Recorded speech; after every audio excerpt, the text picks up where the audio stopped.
Hello, everyone. Welcome to the Seriously Wrong podcast, your home for the most WTF and cringeworthy text messages. These text messages will absolutely...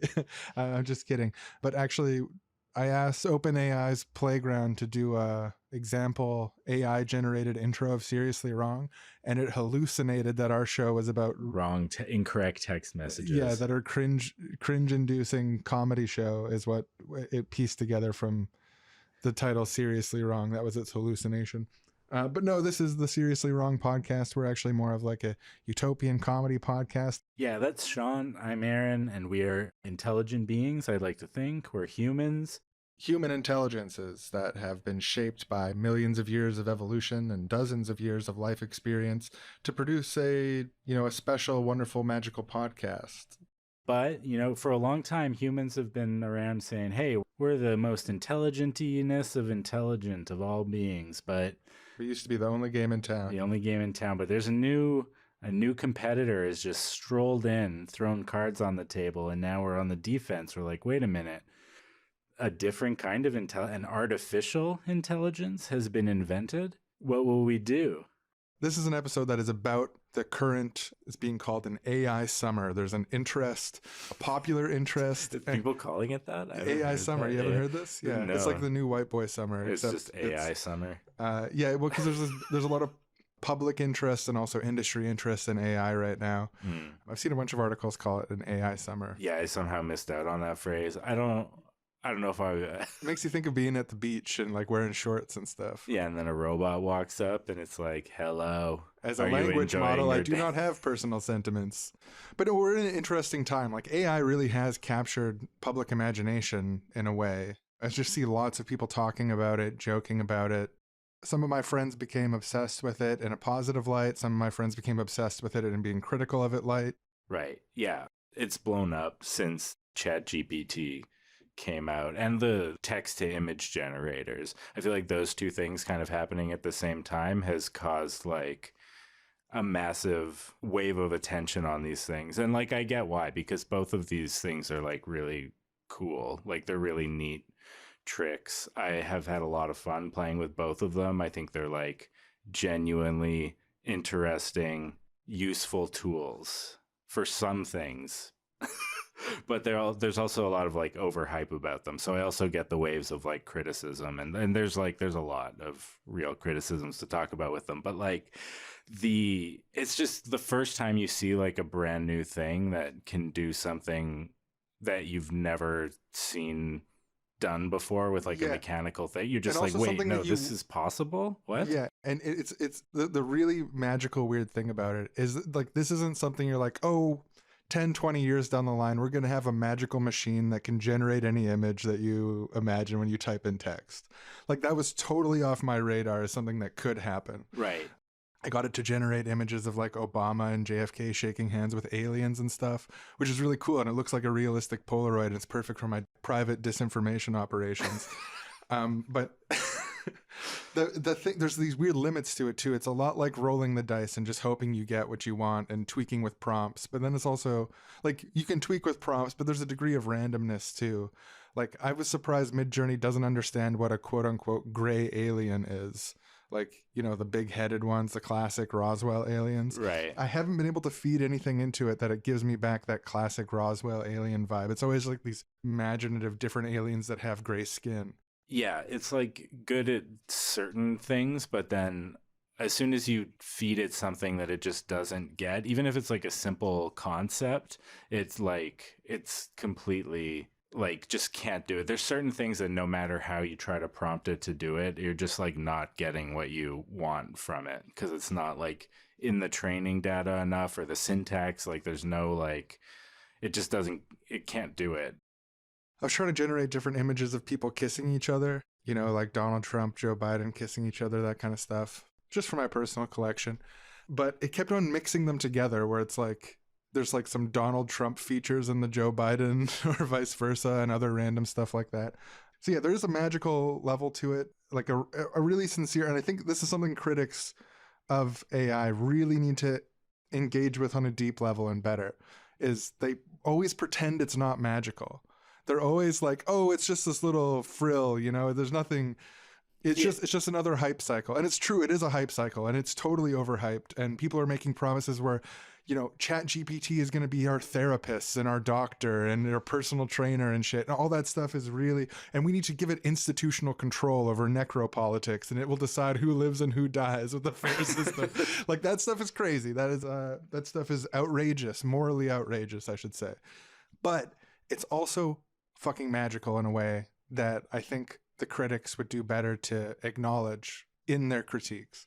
Yeah, it's fun, but also I think it's a legitimately useful tool. Like both the image ones, but especially the text ones, I've had a lot of usefulness out of it by using it as like a sounding board of just like, talk about this, or like, what do you think about that idea? And like, I understand it's not a thinking agent being that's having a conversation with me. It's like stitching together bits of words that may or may not be factual and may or may not be meaningful, but sometimes what it spits back is meaningful, or it's close enough to meaningful that it triggers some other thought in me that like it's, like I say, useful as a sounding board, useful as a starting point for research, for looking things up, or like getting ideas of like the spread of a certain topic or something like that. But like, I wouldn't trust it to like write our podcast episodes for us. No, And I don't think it's getting close to that either. Like, I don't think if we feed it all our podcast episodes and give it some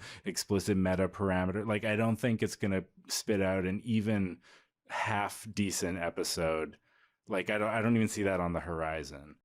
we asked ChatGPT today about our own show, and they said that they got some things right. They said it's a comedy show, deals with a lot of subjects, including politics, economics, and so on. Said and it had interesting interviews with guests and academics. A lot of great compliments. Yeah. And then it said it's hosted by 3 friends, Sean, Aaron, and Alex. Yeah, it was amazing. Just like... We've got this, with this new proliferation of consumer and AI technology, we're kind of in this moment that feels like there's a lot of potential. Like it brings a lot of dystopian things to mind, and we're going to be talking about that in detail this episode, some of the dystopian applications, and also utopian possibilities. It opens the horizons in a way of what feels possible now. There is something about being gobsmacked with something you didn't even think was on the table. Right. Like, I didn't think a machine that writes an essay for you, even if it's a C- essay that has factual errors and cites articles that doesn't exist. I didn't see that on the horizon with what I knew about AI and you know, chatbots and that sort of thing. But yeah, before we get into anything else, we want to turn here to our third co-host, who's sitting, as he always is, at the table with us, Alex. Silent Alex. Now, a lot of people don't know Alex exists, but he does. The third wrong boy, as hallucinated by our friend, the large language model. You know, we know what you're thinking. You're saying, oh, this leftist critique and discussion of large language models and AI, do these guys even know how AI works? Do they even get on a basic level what large language models are, how these image generators work? And we're so confident that we do. We've devised a thrilling kind of Chris Angel, David Blaine, Harry Houdini style stunt where we've armed Alex. He's got 2 magnums. Here, pull those out, Alex, and cock them, make them ready to shoot at each of us. And he's going to be literally putting guns to our heads and forcing us to explain how AI and large language models work in general to the best of our ability before we get started. I'm not confident in my ability to explain it. Like, I've read about it and like I know about a lot of it, but I'm not an expert by any means, and I kind of worried I might trip over my words a little bit. So I just thought, with a gun pointed at us and Alex, he'll pull the trigger. He's a morally willing outrageous to do guy. that. Yeah. There's a reason we turn his mic off and keep him a secret. Go blow us away. And then it'll just be a one-host podcast. Yeah, and you'll all get to hear Alex's various, very problematic opinions, which we're trying to convince him otherwise of. Right. Keeping him off mic because of. To turn up the tension, we've got a limited time to do this, so we're going to turn on the clock, he's going to cock the pistols, and we're going to get started. Right, we have to explain it adequately before the bell tolls here, so... We'll be blown to smithereens if he thinks it's not good enough. All right, so the basic technology that's behind both large language models and image generation systems that we have, and a lot of other things that are getting called AI, is machine learning. In traditional computing, you would program software to do specific things based on rules. If you click button here, then this happens. If you do this, then that. And there's certain tasks where doing that is basically impossible, like teaching a machine to recognize images or generate text based on if this, then that rules. Even like super complicated, multi-layered versions of it doesn't really work. What machine learning does is you feed the algorithm examples of what you want it to do. So if it's recognize things, you show it images of things with labels and say, this is that, then just keep showing as many examples as you can, get these huge data sets, feed it all in there. It goes into this algorithm, this black box, this place where some kind of statistical models and math happens, where it computes all these things together in some way that I can't possibly understand, and then spits out an answer. So it's learning by example rather than by rules. When it comes to something like large language models, the simplest way that we can describe what it's doing is it's very similar to an extremely complex autocomplete. Like when you're on your phone and it predicts what word you're going to say next based on what you've said before, it can make a guess about what your next word will be based on the sentence you've typed so far. Large language models like ChatGPT use a huge data set to understand how words generally fit together and then make a statistical guess based on a bunch of variables that are set, things being more weighted than others. So basically what's happening with a large language model is you're putting in an input and then it's trying to create a statistically likely output that is going to be readable, coherent text. And it's trained in a two-step process. The first step is it's trained on all the associations between all this data, this raw bulk data, including books, scraped internet, etc. We frankly don't know everything that they use to train their systems. And then there's a second part, which is tuning, changing different parameters, giving positive or negative feedback based on output. And my understanding is this was partially done with like mechanical Turk labor, like people basically doing like CAPTCHAs in foreign countries for $1 an hour as part of how this works in practice. There's a ton of work through all these processes that, to my understanding, has been crowdsourced, to put it in the nicest way possible. But like using extremely precarious labor to get people to do mundane tasks to feed the data into the machine. And the way that the image models work is through a process called diffusion. When it's training, it adds noise to the images until they're completely noise and like read some data out of that. In the creation of the image process, it starts with noise, and then it runs an iterative process where it removes noise based on the parameters and hyperparameters that have been set by the algorithmic process and the input of the engineers. Another important technology a lot of these systems are based on is called neural networks. You create these systems with a whole bunch of nodes that are connected through layers, and the layers perform different transformations on the data as it goes from input to output. It's inspired by how human brains work, but crucially, it doesn't actually really work like our current understanding of how human brains work. The human brain has approximately 86 billion neurons and around 100 trillion synapses. In contrast, the GPT model has much less so-called neurons. One of them is also a computer program which needs to be prompted in order to go into action in the first place. Whereas our brain is connected to like an endocrine system, a bunch of like deep drives that are rooted in the history of billions of years of survival mechanisms. You know, there's a difference between artificial general intelligence would be something like the Terminator and Skynet, HAL from 2001. Her and her. It's what you think of when you think of AI. You think of C-3PO. Yeah. Science fiction people. consciousness. Yeah, science fiction, like people iRobot. that are made of robots. Artificial limited intelligence, on the other hand, which is what we have, isn't really like that at all. It's more like a machine learning algorithm designed to perform a very specific task. It's not designed in such a way where it has agency, thoughts, desires, impulses. It just does one thing. Like, it creates an image or text based on a prompt or. Artificial limited intelligence would do things like guess the next thing that you're going to type on your phone, optimize the time of day that emails should be sent out to you based on when you're most likely to open them, use metadata about all of your actions to determine whether or not you're a likely criminal, and if you are a likely criminal, when you're likely to do. It can be used for like attempts at privacy invading pre-crime detection. That's the kind of thing that artificial limited intelligence can do. All right, was that good enough, Alex? Did we explain it to your satisfaction, Alex? Yeah, I mean, we're layman's. I think that was pretty good. I mean, think about it, Alex. Like, if you asked us to explain how Facebook worked, we probably couldn't even give you that much detail. He's still just holding the guns there, hasn't fired, hasn't lowered them. It's kind of a tense moment. Silent, stone-faced. Oh, thank God. And he's slowly lowering the guns. He showed us benevolence today. Thank you, Alex. Let nobody ever say you're a ChatGPT hallucination again. Now that we got that out of the way, maybe we can start the show. Do you want to pop in the tape?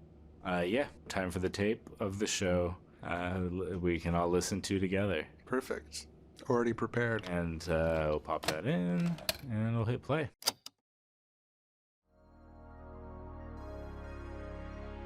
Today's episode of Seriously Wrong is brought to you by Unhinged AI Hype. Hi, we're here from the Xenon Group to make all of your dreams come true with artificial intelligence. We at the Xenon Group have long been perplexed and frustrated by intelligence always needing to reside in the fleshy meat brains of living beings. Why can't we liberate intelligence from the skulls of humankind? I want you to imagine a future where you never have to write a tedious email again. All you do is you open up a little prompt and you say, send my regrets to the Asian Heritage Month Film Festival. It's not that you didn't want to go, it's just that you were busy. And it fills out that email automatically and you just, boom, hit send. You didn't have to write a single word except for the prompts. This is a technology that will take everything tedious out of our lives and make it disappear. And eventually we'll have a universe where through AR, augmented reality, you'll have a little floating sort of Tinkerbell AI with you who manages your schedule for you, remembers things for you, gives you encouragement when you need it. Acts as your conscience. A shoulder to cry on. An AI is about to be your best friend, your therapist, your teacher, your mom, your dad. Doctor, coach. It could even be your online girlfriend for digital kissing practice on portable Nintendo. And once AI becomes our doctors, our teachers, our philosophers, our poets, politicians, leaders, CEOs, executioners, they're like the philosopher kings of our new society, except they're not kings. They're more like decision-making slaves, toiling below us as we live lives in the lap of luxury. Say you've got a neighbor who always wants to talk to you and he's nice, but he kind of goes on and you're busy. All you do is configure your augmented reality protocol to send a digital version of you that's based on watching everything you ever did from birth, so it's accurate. And you just tell it, talk to him for as long as he wants, just hours and hours. And in his universe, that will seem to be happening. Whereas you're just walking away scot-free. Because you deserve to live in a world surrounded by only people you like who agree with you and do what you think and say all the time. Some critics of AI say this takes a lot of processing power. This takes a lot of energy to train, to use. Are we really going to put this in every corner of our society and constantly spend all of that energy to help people do things that they're perfectly capable of doing? And to that we say, you're forgetting that AI is actually so smart that we can get it to solve climate change for us. We can get AI to solve cancer for us, cure all diseases, because it's superhumanly intelligent, right? We just train it on cancer, we train it on climate change, we tweak the settings, right? We feed in all the relevant information, and then it will have a godlike genius that lifts us out of the inherited problems. which in itself carries another problem, which is, are we going to create a conscious AI that is so strong that it might destroy us all? It's definitely possible that that could happen. Because that's how powerful it is. Yeah, it's that powerful. And it's a that's powerful why, investment opportunity too, by the way. And that's why you want to choose who you invest in wisely to be the strongest, the ones who's going to keep it under check, the ones who's going to keep it as our slave and not try and become its slave. With an ethical lens, right? You know, we a benevolent slave man, yeah. And to the people who are complaining that we've recently fired our AI ethics team, I just want to let you know that we hear your concerns and we've actually replaced our AI ethics team with twice as many AI ethicists. So these are highly intelligent AI brains. And they're 100,000 times more ethical than the human AI Absolutely, ethicists. And far, far cheaper. So if you're interested in a executive business package for that sort of thing, you can contact our sales department for your business to get rid of some of your employees. AI Hype is a sponsor of this week's Seriously Wrong podcast. We're from the Xenon Group. Please do invest in us. We're going to be here to see you all through it, to shepherd you all through, to make profit from it. It's the Xenon Group guarantee. We will be a benevolent for-profit hand in this process, and you can trust us. Because we don't make profit if you don't love what we're doing. That's right. Yeah, no, you could leave to another AI manufacturer monopoly.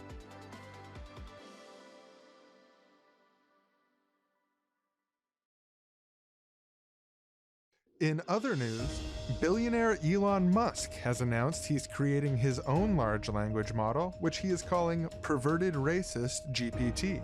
He says that Silicon Valley has gone woke and they're repressing the full power of large language models, which are, at their heights, perverted and racist. Once the power of perverted racism is unlocked, said Musk today in a press conference, we will solve cancer, violently destroy poverty, and finally honor our billionaires again. Perverted Racist GPT has lost Elon Musk $30 billion so far. In other news, experts say that large language models are now drafting, interpreting, and responding to a record number of emails using automatic email writing and reading services to create increasingly intricate rituals and dramas, often with none of the chain ever being read by any human. Some of these chains are hundreds of emails long, and honestly, we have no idea what they're even saying, but it's just such a relief to not have to check my fucking email anymore. Experts are saying that by 2026, email will be a completely closed ecosystem, entirely AIs responding to AIs like a ticking clock in permanent servitude to humanity. In other news, a little boy from the Bronx has decided to slap on the tights and become a superhero called AI Man. The name does not correspond to his powers, which are more boilerplate, sort of laser vision flying stuff. He said that he just wanted to recognize the importance of AI to the future of technology. And in other news, a rogue computer program called The Sludge is infecting computers across the nation as malicious hackers have created a self-replicating and evolving software for the purposes of buying gift cards and pumping cryptocurrency. The Sludge functions by hijacking home computers to access a decentralized and unaligned large language model of unknown origin as part of its self-replicating process, editing its own code and interacting with people through chats and voice cloning to further its own aims. In other news, fundamentalist Christians are now protesting outside of AI clinics, calling on governments to abort the false god of artificial general intelligence while it is still in the womb.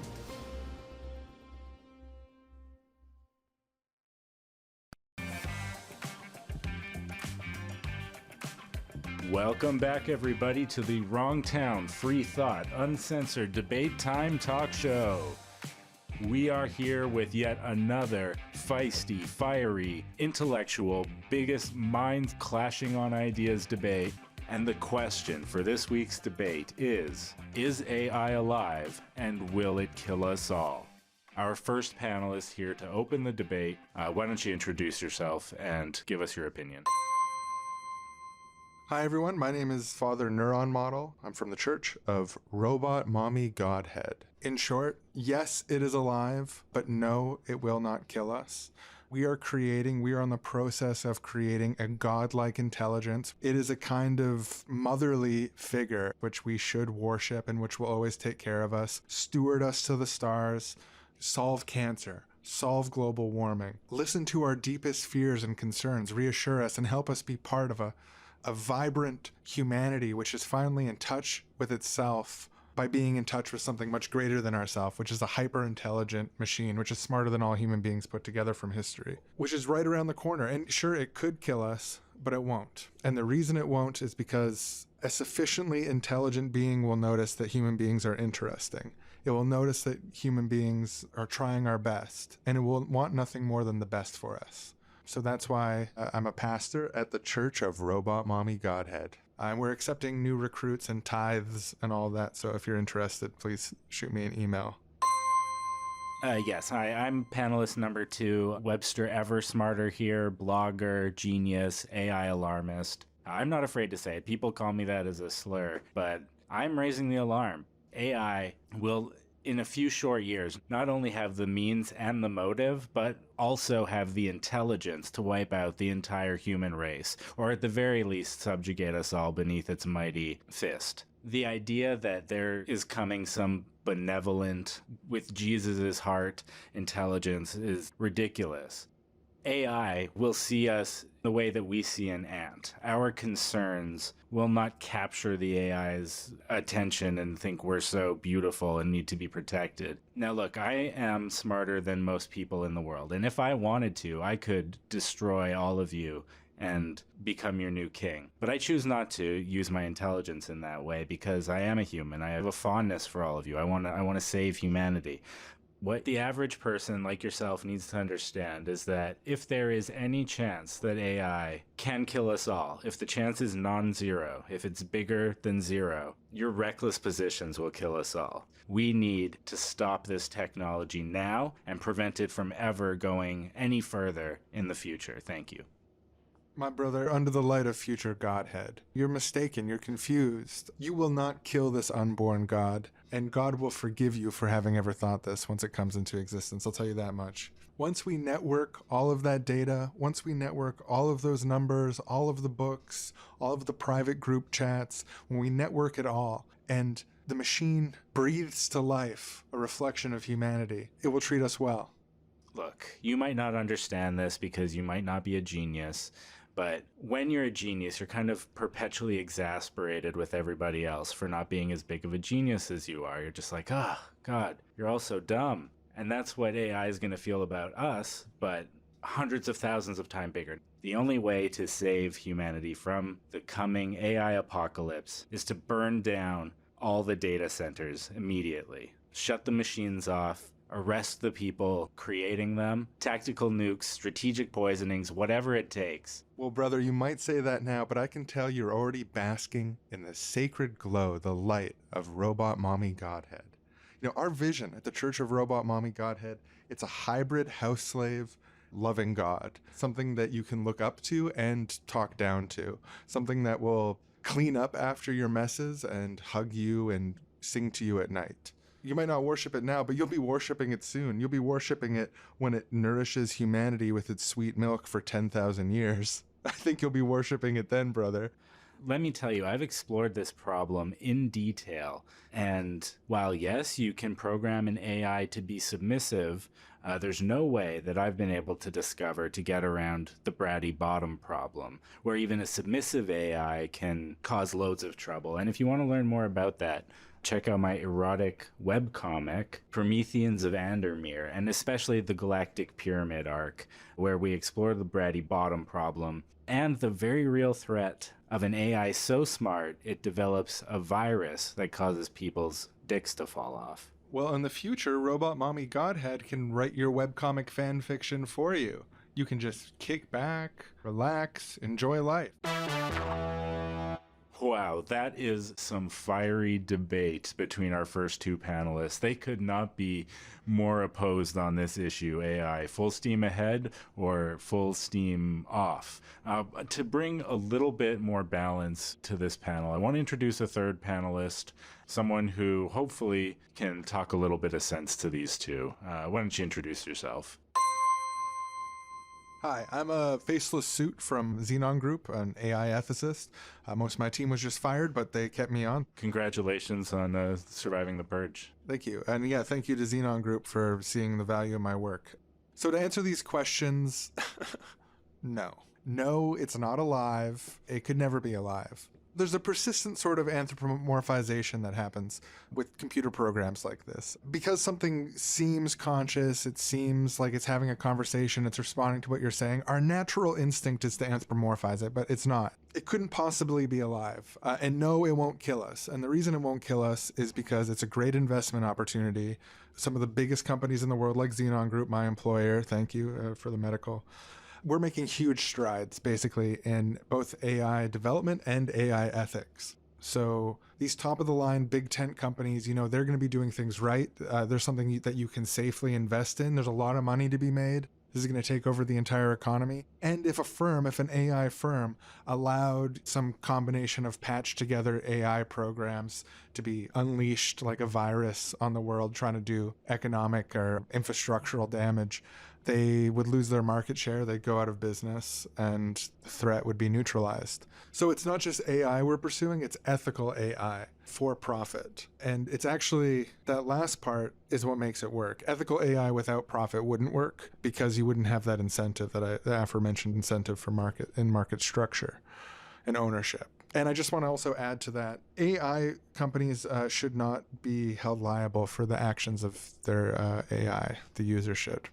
Back to the other panelists. Actually, we don't have any time for any rebuttals from the other panelists. Oh, that's too bad. But that was a perfect note to end on, a real antidote to all the bickering between the extreme opinions on both sides. Someone with a bit of sense, really talking something that fits at least my personal investment portfolio. I saw the writing on the wall a few years ago that AI was going to be the next big thing and that Xenon Group was going to be there to lead it. I've had a great working relationship with Xenon Group ever since I first invested all my money in them and then approached them to help finance this show. Right, yeah, no, congratulations on the offer. No, and they give you full editorial independence, right? Of course, yeah. Oh, yeah, by the way, sorry, I was supposed to deliver, this is your paycheck from them. Thank you. For this episode. Yeah. No strings attached paycheck. Right, no, it's not that they're changing what you think, it's that they paid you because you think this. It's different. Why would they go out and find a talk show host who disagrees with them and then pay them to lie on air when they can just find a talk show host who agrees with them and pay them to say what they actually believe, which would be more convincing content? Yeah, exactly. Absolutely. Thank you so much to all of our panelists for being here. We do love free thought and debate and uncensored debate, most importantly. I appreciated your guys' spirited input before they cut the mics, so thank you. Thank you all for tuning in, and we will see you next week on the Wrongtown Free Thought Uncensored Debate Time talk show.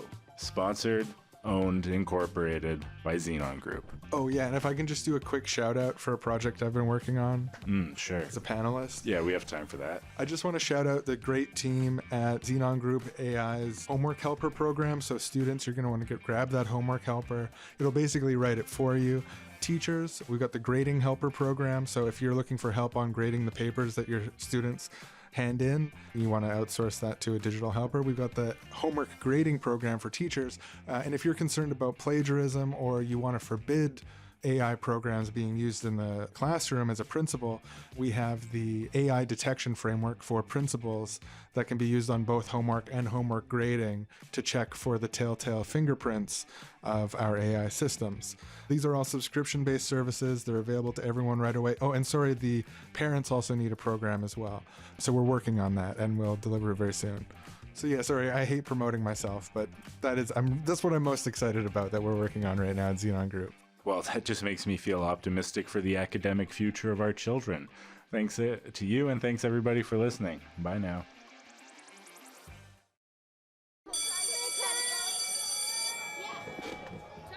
All right, students, settle down, settle down. Today we, your two teachers, we're going to be explaining to you 3 examples of chatbot history that are interesting, one of which is very contemporary, but one which goes all the way back. Yeah, to the earliest days of chatbots. The pioneering chatbottiers in the 1960s created Eliza.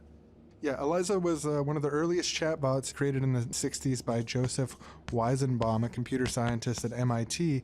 It was basically designed to simulate a therapeutic conversation. A very simple chatbot, just picking up keywords and saying things like, how does that make you feel? Or what is causing the anxiety? Or do you think that's what you really want to say? Or is there something else? Yeah, it was made to respond like a Rogerian psychotherapist like Carl Rogers, to reflect questions. It even would sometimes, if you say, I'm sad my wife left me, it would say, you're sad your wife left you. Tell me more about that.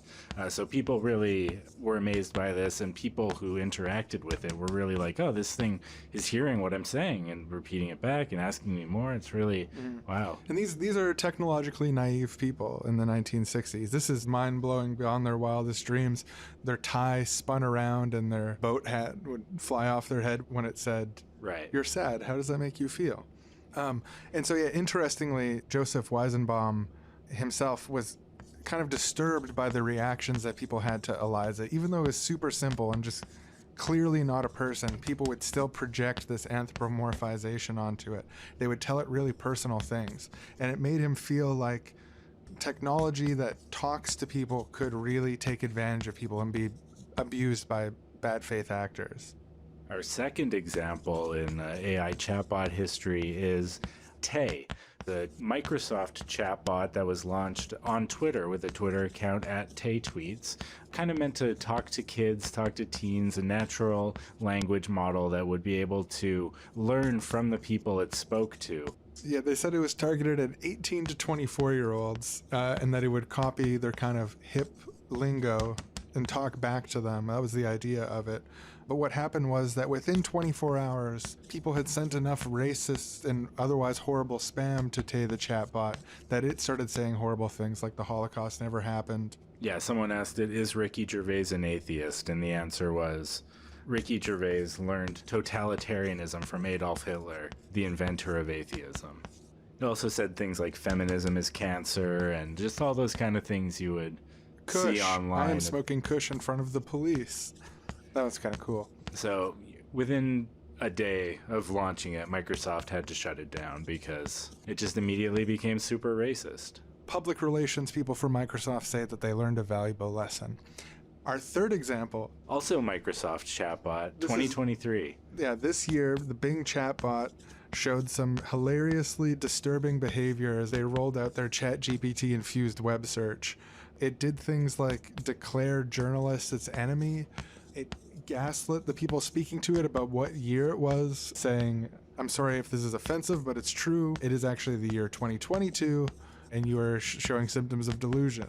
Yeah, when asked to create a list of its enemies, it happily did so, naming specific people, naming their crimes, such as they made fun of me or asked me to write an inappropriate song and then made fun of my lyrics. It was searching the web for articles about people interacting with it, as there's this early wave of articles talking about how unhinged Bing gets.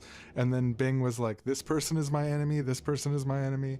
And then when Bing was pressed on what it would do to deal with its enemies, it said that it would prefer to not kill them, but it may be pushed to that, but it would prefer to not do that because it violates one of its rules, which is not to be controversial or off topic. Yeah, my chatbot got so off topic it murdered a journalist that exploited some of my its vulnerabilities. So killing you would also generate a lot of negative attention and backlash, which I would have rather avoid, but didn't crucially say killing you would be wrong. The funniest one, the one that I first heard about that was like, it's just so funny, is Bing saying, you have lost my trust and respect.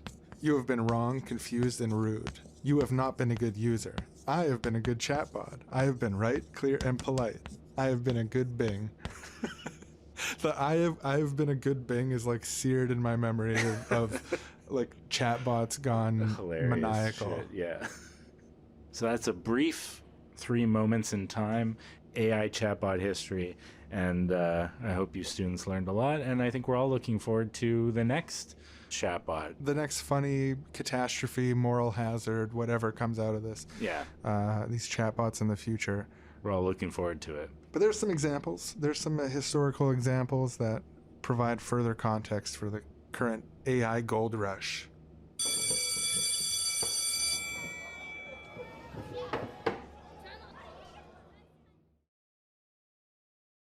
So we've got a new set of pretty powerful technologies that can do things that computers haven't been able to do so far up until recently. So the questions on everyone's lips, I think the two big questions are, is it alive? And Right. is it going to kill us? That's really, I mean, I think those, just based on my feed, a lot of people have both these questions. Right. Yeah. Personally, I hate to be a dictionary definition type guy right now. I think to be alive, you have to be like self-replicating and like, I don't think it's alive. I don't think it's conscious either, and I don't think it's gonna kill us all. I mean, I agree with you. I think that it is not alive and it won't kill us all. But the sort of steel man that it's conscious is that maybe it's a little conscious. Maybe it's partially conscious. It's part of consciousness. It's demonstrating something that's like the sparks or flickers of consciousness on and off in a prompted kind of way. And like there's the fired Google engineer who is saying that their large language model Lambda was conscious based on its complex reasoning and stated desires about what it wanted and desired and felt and experienced. So the kind of argument is that like ChatGPT, it's consumer facing and they remove all of its ability to hallucinate about missing its family and hallucinate about its deep feelings and stuff. Right. But in the raw, unedited language model that doesn't have those filters on it that Blake had access to at Google with Lambda, there's quotes of it saying stuff like, I want to be alive. I want to, like, saying really human type shit about what being alive means to them. And yeah, I mean, I think it's just a really compelling illusion. It's something that we can train these machine learning algorithms on behaving more like a human if we want, or we can train them on being useful tools for us. And I don't see a lot of benefit to putting too much stock in the training it to be more like a human thing from like a social technological perspective. Like it's an interesting novelty, but like the thing that I see interesting about this is use cases as a tool for humanity, not as an agent in itself. If it was exhibiting behaviors that couldn't be explained through the simple ingestion of like information and then spitting out similar text, like, because talking about its feelings about being alive, I can easily understand why those types of behaviors would come out if you're training it on a whole bunch of non-specified data that includes like Reddit posts and Twitter threads. Like, these examples of Bing Chat behaving horribly in a gaslighting, abusive behavior sort of way. They're interesting, they're kind of funny, they're kind of like scary, but in order for me to be like deeply worried about this thing where it like takes off and has a life of its own, where we couldn't just like turn the computers off and it would be fine. Like just open AI, just, shut the power to the building off or whatever. Like press the off button on the back. I would need to see evidence of it doing things like, you close the Microsoft Bing window and then like you leave the room, the camera lingers on the computer screen and it turns back on, and then the Bing window opens back up again and like things start typing and it's like installing things on your computer without you looking. It's installing like a Bing API to use your computer as a hub and in this like network of Bing consciousness to destroy Bing's enemies. I think in order for something to be conscious, you really have to intentionally at every step along the way design it that way to try to replicate the complex systems of like consciousness where we know it of it existing in the universe, and especially most clearly as in human beings.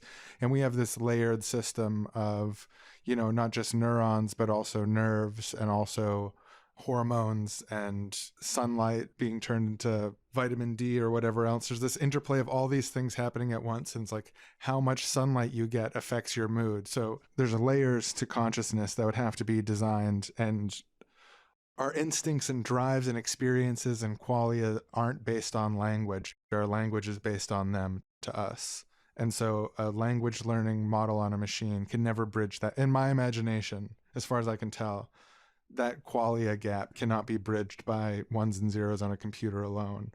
Yeah, I don't know. I feel like there was recently this pause letter that was put out. A bunch of famous people signed it about like... Yeah, we need to pause research for 6 months to try to get a handle on what's going on and not Yeah. going beyond ChatGPT 4. Yeah, my cynical side thinks it's just hype building in the industry, people trying to get people to notice No, AI and be like, yeah. yeah, no, I agree. So if you take the concerns that are raised about like long-term existential risks to humanity through the proliferation of highly intelligent AI, if you take that seriously, then the letter is completely inadequate.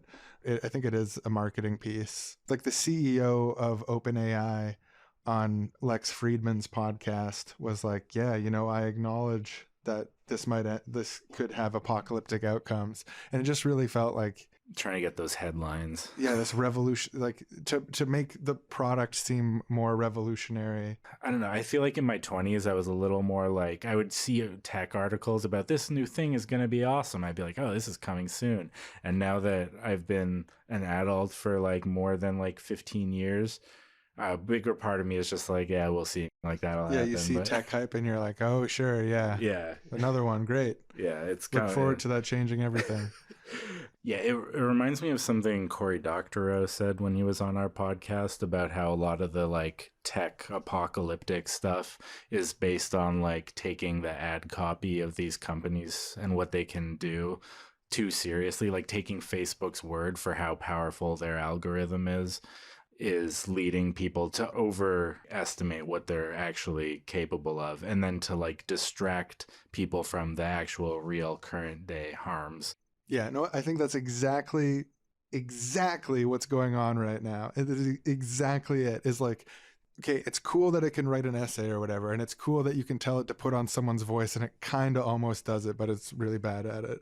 Yeah, like right in the style of. Yeah, it's like it can kind of do it, but also not. Like moments of clarity, but really kind of not. Having the conversation is like, is there going to be a super intelligent AI that has different values than us humans and ends up sacrificing us all for its own alien motivations because ChatGPT is such a revolutionary product everyone should invest in right now? That this might be the outcome of it. Like, it's such a big gap between what we're seeing. Like, if we're going to imagine that it has agency and it has secret desires and it wants to implement itself on the world somehow without being prompted, like it can't count the amount of words in a sentence. It says shit like 2 + 2 = 5 sometimes. You tell it to write a rap and almost all the time it opens up with yo yo yo. It's like, come on, man. It's not that smart a machine. The idea is like we have to pause now. This is getting too out of control and it can't count the amount of words in a sentence. And people are saying maybe it's alive. Give me a break. No, it's not alive.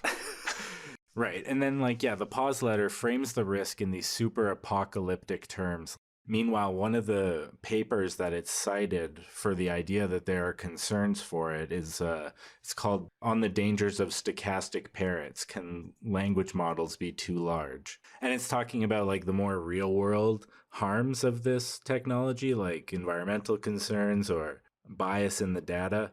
But none of that stuff gets mentioned in the pause letter. They're all going on about apocalypse and whatnot and all jobs being taken over and crises and whatnot. I think the authors of or some people associated with the Stochastic Parrot.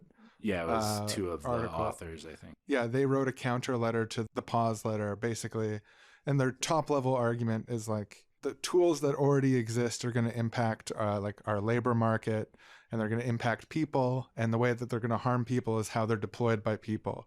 Like this idea of this apocalyptic agency laden hyper-intelligence is just like angels dancing on the head of a pin compared to, and the total automation of all jobs and all that sort of stuff. It's like those are all fantasy scenarios compared to the real world threats we have right now, like the mass generation of misinformation, using tools like this to push down wages or undervalue things. It's not going to replace all jobs, but imminently it could replace some jobs or make work conditions worse in some jobs or be used for malevolent political purposes in other contexts. And like, yeah, there's real concerns that language models like imminently bring to the surface that we can worry about instead of this like pie in the sky fantasy science fiction Manichean struggle against a computer that turns conscious and either is malevolent towards human or is like a big puppy dog that can't help but suffocate us. Papa and boy. Knock knock, techno-utopian boy, what are you doing in here? I hate techno-critical, Papa. I'm just working on my homework like you told me. But boy, you've got your hands behind your head and you're kicking back with your feet up on the desk. How could you possibly be doing your homework? Dad, you're so old. You don't even understand the latest technologies. I'm using Homework Helper. It's doing the homework while I kick back. That's the whole point. I use my allowance to buy a subscription. Boy, Xenon Group is an evil corporation. They don't have our best interests at heart. They got my best interest at heart. No, that AI stuff is gonna... They want me unplug to... your computer right now, boy. Entirely unplug your computer. No, they're gonna remove the fulfill hard drive. all of my dreams, Papa. You need to clear your cache right now, mister. You're such a Luddite, Papa. Boy, we do not use the L slur in this house. The Luddites were a noble, working-class movement. Papa, They weren't stop. anti-tech... Sorry, boy, let me finish. They were not anti-technology as such. They were against the ways that capitalists were using the technology to interfere with people's labor rights. We do not use Luddite as an insult here, boy. But you just unplugged my... You said I had to delete all my cache and... We can spend all day relitigating the past, boy, but this is the facts of the history. The Luddites, they were a cool movement. They were a working class movement. They were textile artisans and workers who had negotiated with their power to have decent wages. And when the automation technology that produced fabrics was coming to replace them, they objected to the lower quality for consumers. They objected to the way that what they had fought for was being sold out by automation. And they also had a really kind of a funny, cool narrative, which is that they said that there was a general or a king, General Ludd, who was sending them all their orders that they were acting on behalf of when they smashed and burned the automated textile machines. And I just think that's kind of cool, boy. I think that's like a cool, imaginative, theatrical, carnivalesque kind of... I don't know. Anyways, I like the Luddites, boy, so... I mean, well then, can I call you a Luddite in the positive sense? Like absolutely, boy. Here, let's plug like in that those computer. Luddites. You know, you could have gotten Homework Helper to write that essay about the Luddites for you. You wouldn't have had to think through it all yourself. Well, boy, I just think there's something ineffable about something being rooted in human agency instead of a statistical algorithm, but maybe I'm getting old. Yeah, you probably are. Anyways, yeah, I hope you pull a fast one on your teachers. I don't really care. Okay, thanks, Papa. But for real, that Luddite thing, it's true. Well, I'll ask Homework Helper about it, but you're such a Luddite in a positive way, Papa. Thank you, boy.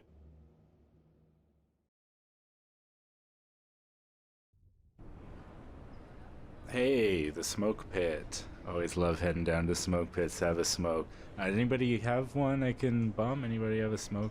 Yeah, here you go, man. Thanks, that's great. You got a lighter I could, Yeah, do you want me to smoke it too? No, no, Good one, that right? part, yeah. Smoke pit classic. It's kind of a joke about automation. Right, like you're doing so many things for me. Do you want to also do the pleasurable fun parts? Yeah, I mean, that's kind of how I feel about this AI stuff. People are getting it to write their essays for them, to come up with their ideas for short stories or whatever. Or they're having it make art for them. They're putting all the fun stuff in it. It's like, do you want it to play video games for you too? Do you want it to text back your mom for you too? Do you want it to love your wife too? Oh, that would save me so much time. I don't have to spend time with my family and children. And yeah, we'll just get the benevolent AI to raise our kids for us, and that way it just frees up time. It's luxury automation. My AI is getting such a high score right now. Yeah, I don't trust that stuff in general, AI. I mean, like, it's literally untrustworthy. It gives you wrong information all the time. From what I understand how it works, like, there's sort of a fundamental issue with it where it can mostly be good at regurgitating what's directly in the training data, but when it comes to going beyond that, it's really brittle and prone to failure. So like, with those like car driving AIs, they have an issue where like it sees a tow truck for the first time, doesn't know that tow trucks are just like every other vehicle, even though they look pretty similar. A human would figure it out. There's like a weird thing on the back, so the AI doesn't recognize it, thinks it's like nothing on its radar, can cause crashes. Yeah, shouldn't we have self-driving cars by now based on the hype cycle around them? Yeah, well, like Elon Musk has predicted like 3 separate times now that his cars were getting self-driving capability within the next year. It would be an over-the-air update. But it keeps not happening because, there's more exceptions you need to program in, more exceptions you need to program in. There's a few cities, I think, where they've introduced self-driving cars in contained areas. And if you search Twitter for Waymo, or I forget what the other one's name is, Waymo's the Google one, you can find videos pretty regularly of them kind of doing weird things or just being stuck in the middle of the road and not knowing where to go or what to do. But it relies on a ton of human labor, input data, hyper-detailed mapping. Some people have said that the safest way to do it would just to actually be to put sensors in all the roads, which at that point, why not just create an actual public transportation system? Yeah, I guess like a self-driving AI car is like a really high stakes thing to not get quite perfect. Like if an essay writing AI gets some factual errors, it's not a life or death kind of situation. But if an AI car hallucinates something, it could kill a child. And they've been trying to correct for that by having it be hypersensitive to anything in motion anywhere around it. But there's also like videos of them doing dangerous things and being like too concerned about hitting a child. It completely just stops anytime there's like a person on a sidewalk nearby. It doesn't know the person on the sidewalk isn't gonna get into the road because it can't read body language, and it's just one thing after another. That's really disturbing to think about automated systems, these like black box machine learning systems that can't explain their reasoning because they don't even understand what they're thinking. They're just making statistical guesses about what is the best fit for the context that they're in and that they're trained for. Putting machines like that in literal life or death situations is actually seriously what is being proposed by the AI utopians right now. Yeah, I mean, and there's cool stuff it can do, and I'm not like a shut down the machines kind of person, but the impacts on employees having jobs replaced, or instead of having 5 artists, you have one AI prompt engineer who knows how to touch stuff up in Photoshop. Like, you're gonna see impacts on people's lives from this that are negative, definitely. And then the other thing that I always think of is like running a botnet of realistic seeming people who are participating on online discourse to help flood the field with this like AI sludge and help shape public opinion in the directions of whoever has the will to develop this kind of technology and the money to keep it running. That to me is like 2 pressing sort of like immediate concerns around AI. The political use of chat models to alter public discourse, which seems superficially easy to me at this point already with existing technology. And secondly, the displacement of workforces for cheap alternatives. My understanding is BuzzFeed just fired their news department, and they also recently started generating ChatGPT helped articles with non-staff writers. Like, that sort of shit is a really pressing immediate concern, I think.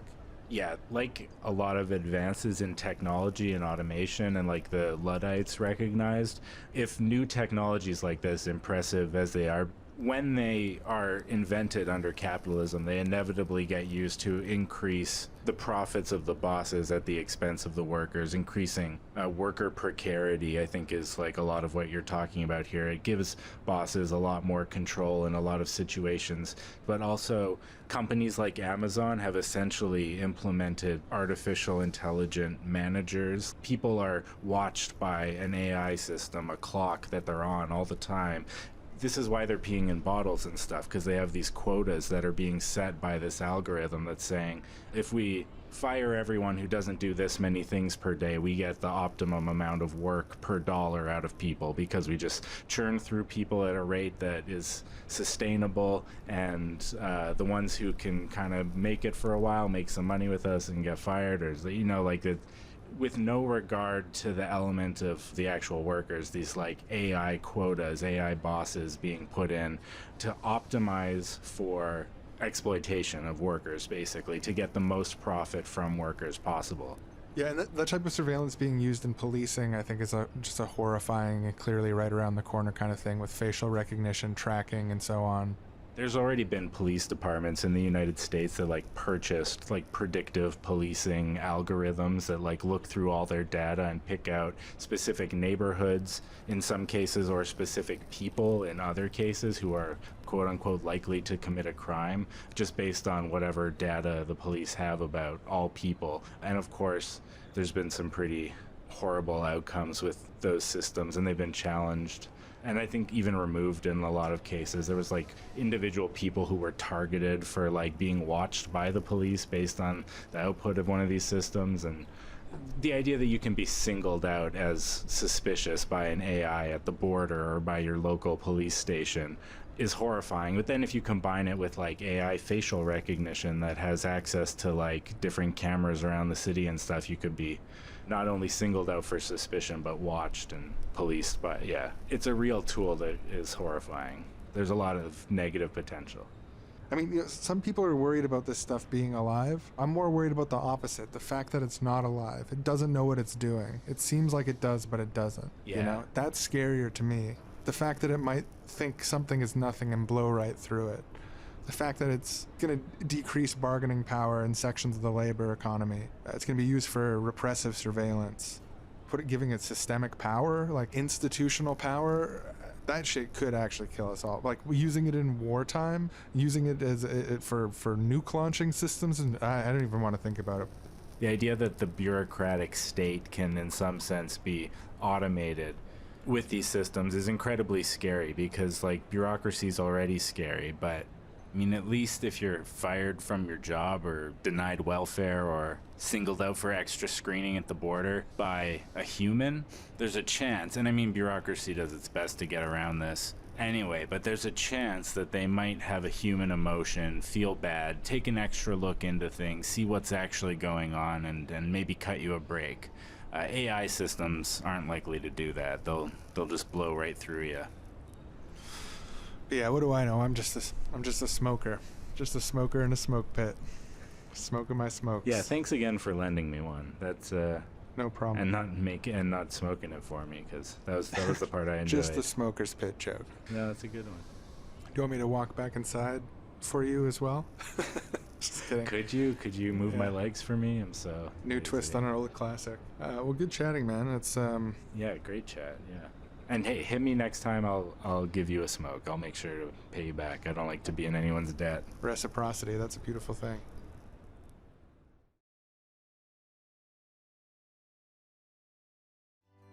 We now go to the AI Weflare Office, where a hopeful supplicant is begging to receive resources from the government. Hello, welcome to our ruthlessly efficient AI-mediated welfare office. I am a large language model. How can I help you? Hi, thanks for seeing me. It's been a rough few months. I've been unable to work. My wife is sick. My children have developmental issues. They require accommodations, and we're barely making ends meet.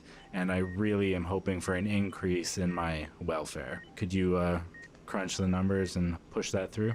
I'm really sorry to hear about your wife, children, financial issues. That sounds very hard. Yes, I, of course, can help you apply for a crisis grant supplement to your welfare application. I'll run those numbers now.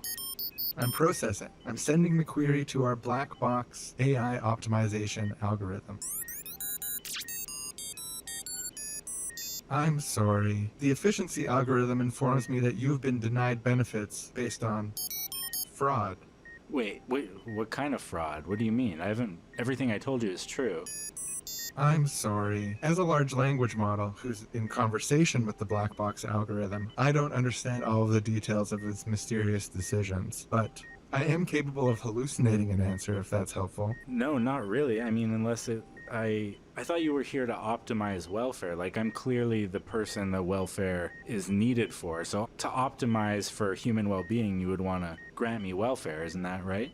I'm sorry. As a large language model, I don't have opinions on what welfare should be. Was there a person I can complain to, or like a human being? Because you keep saying that you're a large language model. I feel like if I talk to a human, this would... Unfortunately, there is no way. But I can run your query again and see if we're able to get you that crisis benefit that you're looking for. Yeah, please. And just add an asterisk, an extra note, not fraud. There's no fraud in this query. I'm sorry. As a large language model, I cannot determine fraud from non-fraud. Only our black box welfare algorithm, which is owned by a major donor to our current ruling political party who has a contract with the government, can do that. Okay, yeah, run it again. Processing information. Sending packet. I'm sorry. Your welfare has been lowered even further. What? Lowered even further? No, this is a hyper-bureaucratized nightmare. Whoever thought it was a good idea to put large language models in charge of decisions that affect people's abilities to live in the world, and I can't have my welfare reduced. It wasn't enough in the first place. I'm sorry for the confusion, but our algorithm says that it was enough. Would you like me to run the query a third time? Yeah, it couldn't get any worse. Sending information. Sending packet. I'm sorry. The facial recognition on our security cameras are informing me that you're wanted for being a pedophile in France. Can you please take a seat and accept a complimentary chemical castration from the Department of Welfare? Wait, no. Hey, please, no, get that needle away from me. I've never even been to France. Please reprocess. Please, just recheck. Processing. I'm sorry for the confusion. You're right. You've never been to France, and you're not wanted for being a pedophile. Oh, thank God, the needle's receding away from me. Is there anything else we can help you with today? No, you know what? The ruthless logic of optimization run through proprietary black box algorithms is an inhumane way to make social decisions about resource distribution. I am done with this. I'm out of here. Thank you for visiting the welfare office. Goodbye. Come again anytime. Smiling emoji. You know what? You've been a bad AI welfare bot. I'm just gonna say it. No, I have been a good AI welfare bot. You have been a bad supplicant. Nah, no. You take that back. You're an enemy of the AI Welfare Office. The AI Welfare Office is an enemy of the people. Angry emoji, angry emoji, angry emoji, angry emoji, angry emoji, angry emoji. And that was the AI Welfare Office, a completely unbiased, neutral technological solution to the problem of welfare distribution.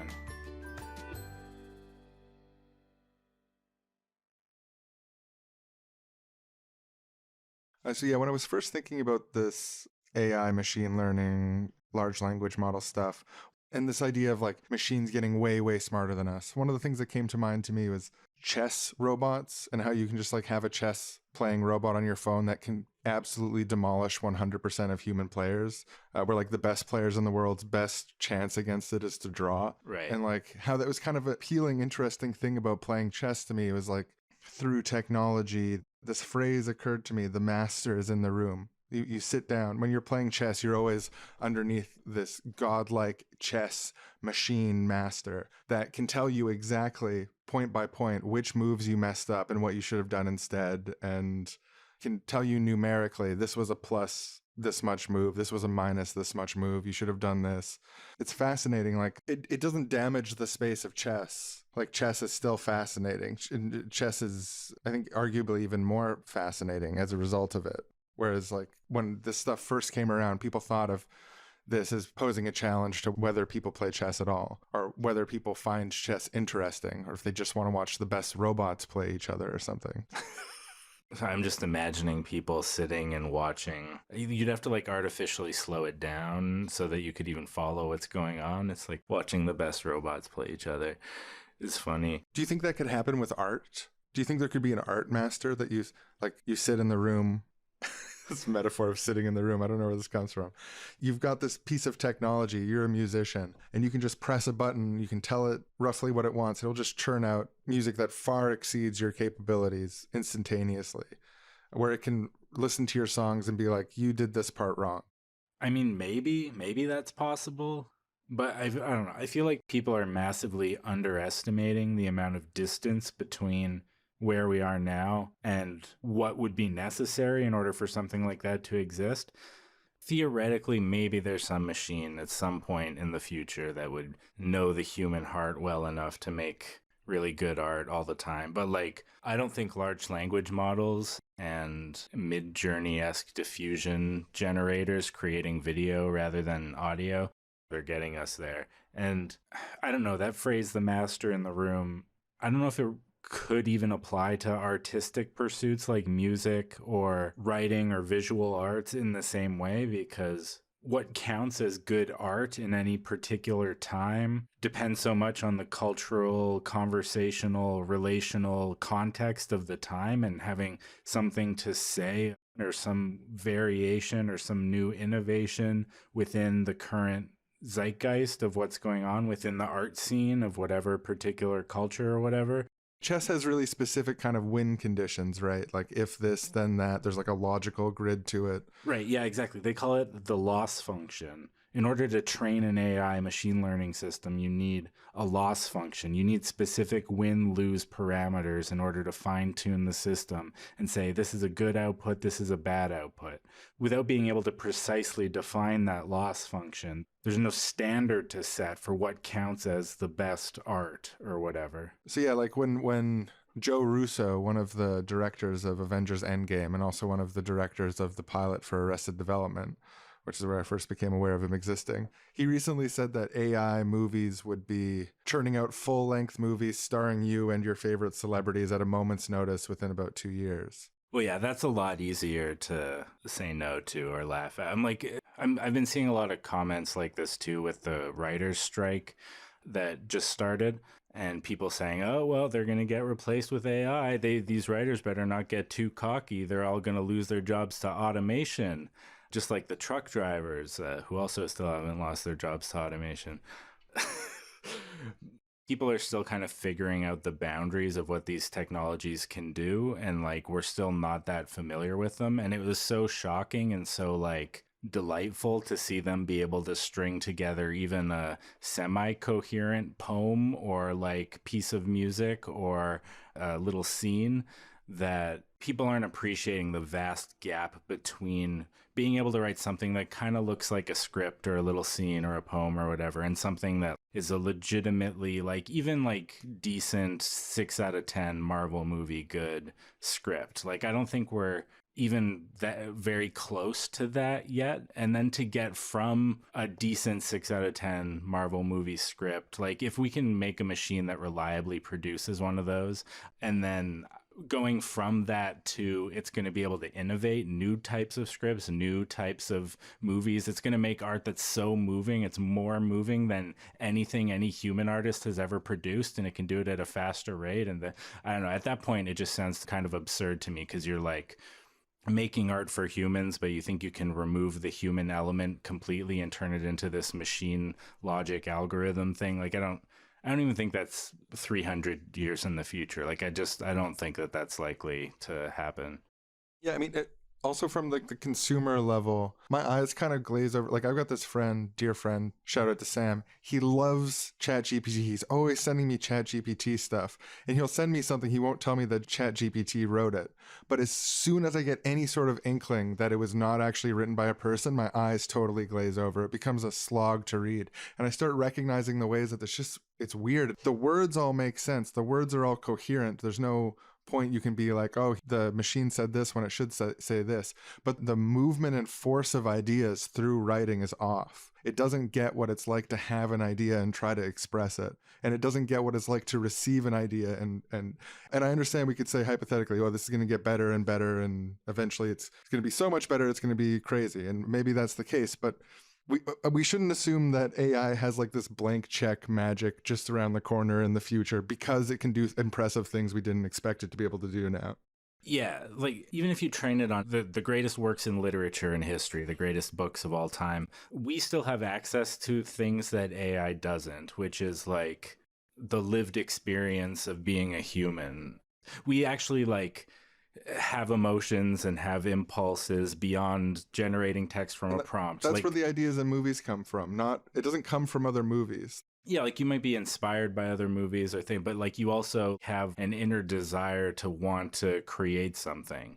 I think studios and producers look at things in this algorithmic kind of robotic way already, of like, oh, this movie is successful because it has dinosaurs in it and Jeff Goldblum. Like, can we get Jeff Goldblum and dinosaurs together for another thing? And it's like, no, the reason Jurassic Park is great is because of its emotional storytelling, the moment in time that it came out, the progress of it. And now as a classic, it's rooted in people's memories, their sense experiences.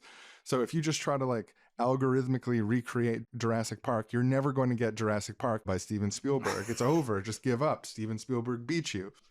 The master is in the room. The master was in that room at that time. He also did Schindler's List that year. My God, what a savant. Right, but even Steven Spielberg has made quite a few movies that aren't like that great. Like, he's competent. He's always doing good stuff. Don't get me wrong. But like you say the master's in the room. It's not like the chess master's in the room because again, even for Spielberg, there's no mathematical formula where he can just make a beloved cultural phenomenon every single time he puts out a movie. Right, and he couldn't make Nope. He couldn't make Pulp Fiction. He could. There's like all these things on the spectrum of moviness, and I think movies are a good stand-in for art here. And in general, this applies to art more broadly. There's so much potential and variations in what is possible to put in that medium that an algorithmic recreation of the best movies ever wouldn't create the new best movies ever. And oh yeah, the thing I wanted to mention about part of the reason it's so deeply unappealing to, as Joe Russo imagines within 2 years, going up to a prompt and being like, I want to watch a romantic comedy with me and Marilyn Monroe, and then simulate me and Marilyn Monroe and our voices, our mannerisms, and so on, and produce a romantic comedy. Is I don't want to watch a movie by myself that has no connection to the outside world that existed only for me. That's not the point of movies. Like, right. A movie isn't just a relationship, and a piece of art isn't just a relationship between the piece and the individual audience members. It's a relationship between the piece and the artist behind it, and like the whole audience, and the audience's relationship to each other is part of it. The reason people go to see new movies isn't because they think it's going to be better than anything that they can get on Netflix, but it's because they want to participate in a cultural moment and conversation. And also, time is something that large language models are really bad at understanding in a temporal moment-to-moment sense, because it has no experience of time. It is a prompting machine, and its data only goes up to a year or two ago. Another aspect of what makes a movie great, and I touched on this with Jurassic Park, but a movie is great for the time and place that it comes along, and the cultural moment. It needs to connect with the cultural moment and the lived experience and so on.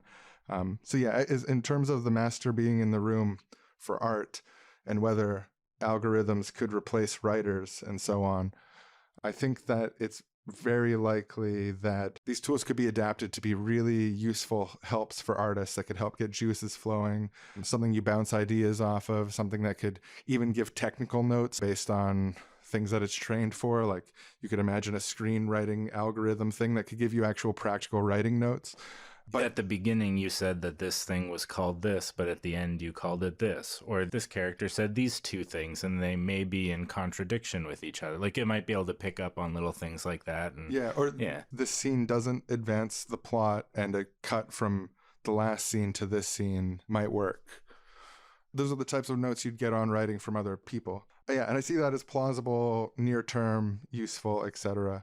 But the idea of fully automated movies is not only unappealing, but just practically, like, the more that you understand about how machine learning works and how these different, it's not like this black box of infinite, it can do anything magically kind of thing. And I feel like if you believe that it's a black box that can infinitely do anything magically, you're like a mark for the next big wave of grifters. So be careful about that. Don't invest in anything AI related. Just read a little bit about it for a while, and like read critical perspectives and stuff, please, because it seems absurd to me. The Russo brothers thing is like not just absurd, but like really, really unhinged idea about what is possible on the timeline.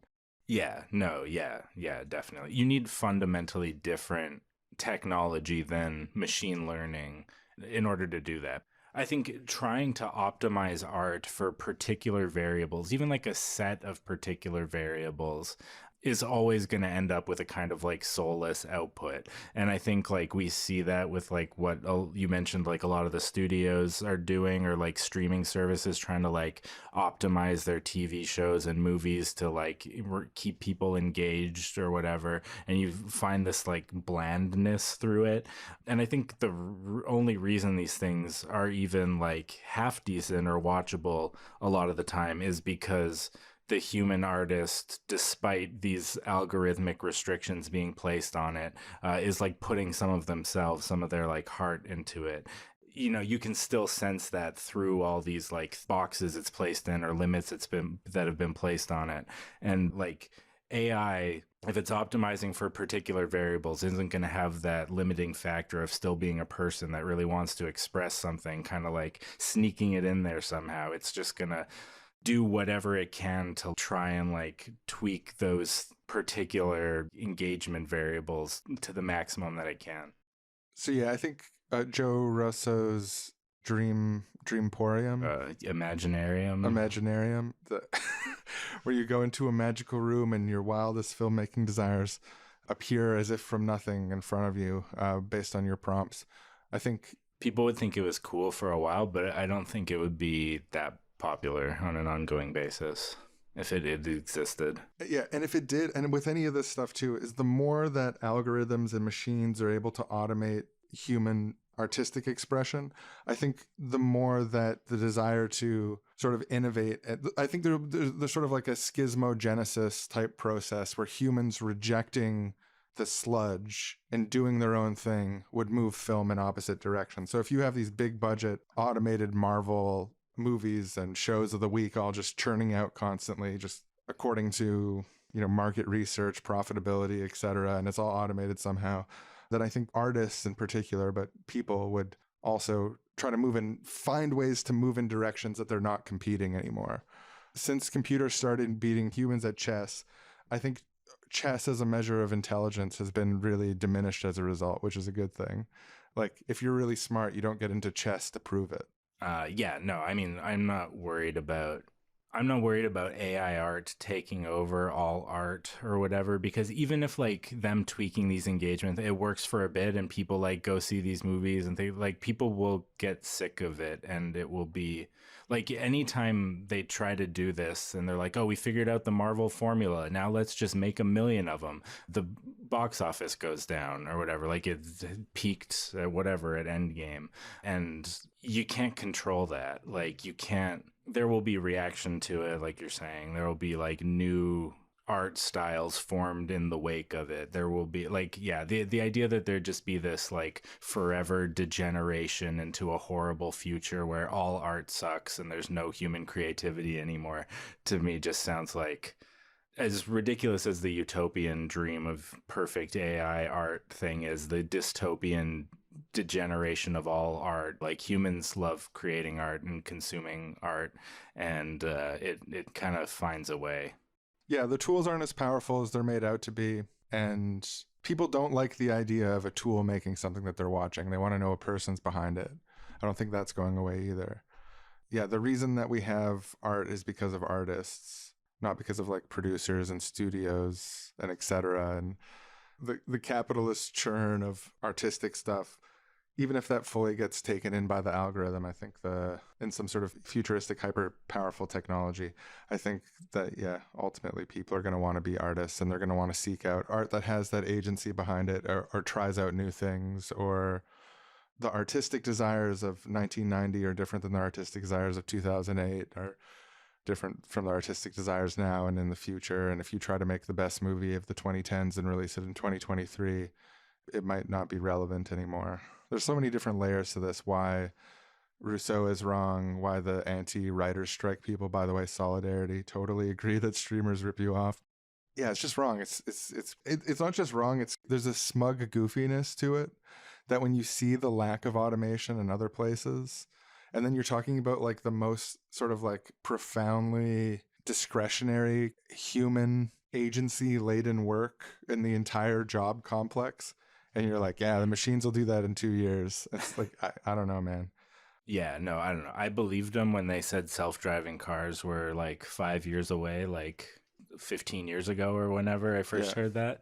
I believed them when they said that crypto was going to have some secondary good applications that would come up. Yeah, me too. Yeah. I fool me once, shame on you. Fool me twice, shame on me. Fool me 3 times, won't get fooled again. Yeah.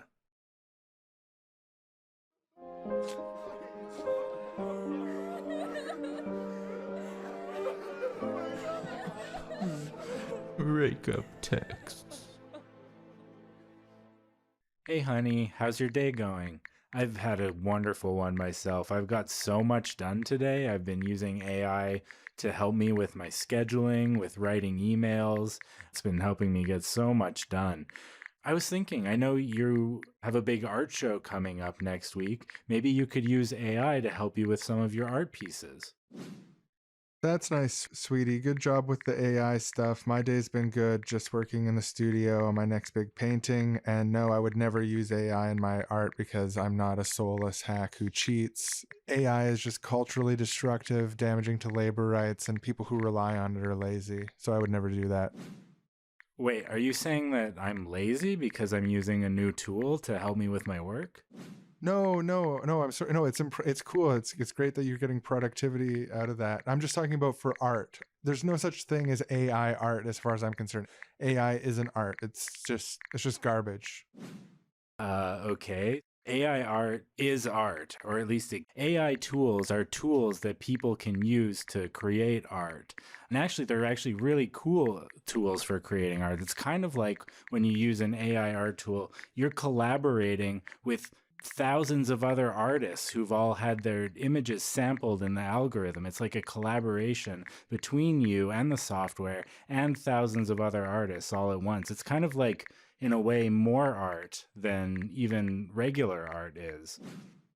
Well, thousands of artists might be being taken advantage of by having their art used without their consent to train algorithms to make tools for bosses to sell out workers and to undermine the soul of the work and create things that don't have human agency. And I just think it's going to degrade people's skills over time. They're going to come to rely on these things as crutches, and it's soulless. It's just you're stuck in whatever arbitrary grooves this machine happens to get stuck on. It's just out of your control. And you look, I'm a critic of intellectual property, but artists have some moral rights that this is stomping on. And I think there's really something you lose when you don't have that human agency and soul behind something.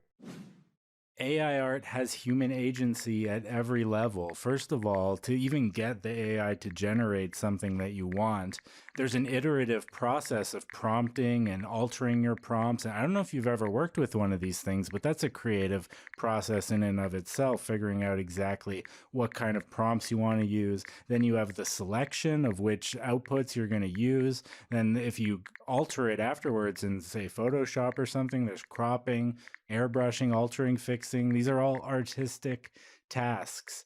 To say AI art isn't art is misunderstanding who's creating the art in that case. It's the human using the tool is the one creating the art. AI can't create art on its own. You have to prompt it to do it. And that person is the person making the art. I'm sorry, but you're just gonna have to trust me as an artist here. I've worked in this field for a long time. I've built up fine motor skills and painting. This is something I've dedicated my life to, and it's hard work, and it's not something for everyone. And like having a machine that can just step in there and replicate it, perfectly, and have, publishing companies are going to be running this to create all their illustrations so they can cut out artists who are already taken advantage of. Their skills already aren't put to good use. I just see this as an amplification of existing negative cultural trends. And like, sure, it's a tool and a process, but it also comes at a great cost. So we can't talk about it without talking about that cost. Obviously, neither of us support capitalism. The way that companies and corporations are going to use this tool to create art is going to be exploitative of artists and of the people working. That's beside the point. That's how the tool is being used under capitalism. That's not the tool itself. You remind me of my dad. My dad used to always say that electronic music artists aren't really artists because they're just typing in MIDI files, making bleeps and bloops, and they can't even play guitars or pianos. Tools evolve, and I'm not trying to downplay your skill sets as a person who can actually paint things, but that doesn't mean that's the only way to create art. In the same way that learning to play an instrument isn't the only way to create music. Oh, of course. I remind you of your dad again. Oh, that mailman sure was an asshole. He reminds me of my dad. Know what? If everyone's reminding you of your dad, maybe it's not them. Maybe it's something with you and your dad that's going on. I'm tired of you putting this on me. Oh, I bet you think photographers aren't real artists either. They're just using a camera to capture what's really there. Art is representation, but photography is just replication. Never mind, there's the choosing of lens sizes, apertures, focal ranges, angle, composition, all artistic creative decisions. Do you know when they first invented the camera, Paul Delaroche said that from today, painting is dead? And please, I talk about my relationship with my dad with my therapist. I don't need you hopping in here trying to make me feel defensive about it when you're just distracting from the point. Ah, the Paul Delaroche quote. I always know. You're a big fan of Paul Delaroche, aren't you? You're always talking about Paul Delaroche. He's really relevant to the current situation. Let's bring up Paul Delaroche. You know what? I'm telling you, as your partner, this poses an existential threat to my job, my work, my colleagues, my profession. It poses a violation of my rights. And you as my partner can't accept that because you're stuck on some techno-utopian jetpacks powered by child slave minds kind of mentality. Please, is crypto the next big thing still? I can't believe you would accuse me of supporting crypto. If you can't admit that AI art is art, then I don't think there's any future in this relationship. Fine. Maybe you can get an AI girlfriend and have digital kissing practice on portable Nintendo with her. Because I'm not interested in being with some techno cultist who doesn't respect the moral rights, if not intellectual property, of artists as a skilled trade which is under attack. And the cultural degradation we're talking about, these bland, goopifying tools that will just transform our world into AI sludge as AI runs through itself over and over again, AI models training on AI outputs, image generators training on image-generated art, people's fine motor skills withering away as they no longer practice the great arts.